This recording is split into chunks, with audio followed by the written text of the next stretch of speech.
आज आपण बनवत आहोत गार्लिक नान। त्यासाठी मी 1 वाटी गव्हाचं पीठ घेतलेले, 1 वाटी मैदा घातलेला आहे, चवीपुरतं मीठ घातलेले, 1 चमचा साखर, 1 चमचा बेकिंग सोडा घातलेला आहे, 2 चमचे दही घातलेलं आहे व 1 वाटी दूध घालून ते छान मळून घेतलेले आहे।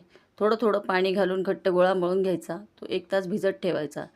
1 तास भिजल्यानंतर तो पुन्हा मळून घ्यायचा व छोटे छोटे गोळे करून घ्यायचे। गोळे करून झाल्यानंतर ते लाटायला घ्यायचे। लाटल्यानंतर तुम्हाला हव्या त्या आकारामध्ये तुम्ही लाटून घ्या। लाटून झाल्यावरती त्याच्यावरती आपल्याला पाणी लावायचं आहे। पाणी लावून त्याच्यावर आपल्याला लसूणाची जी आपण ठेचून घेतलेला आहे तो लावायचा, कोथिंबीर लावायची व तीळ लावायचे आणि ते कडक तवा गरम करून त्याच्यावरती आपण ते भाजून घ्यायचे।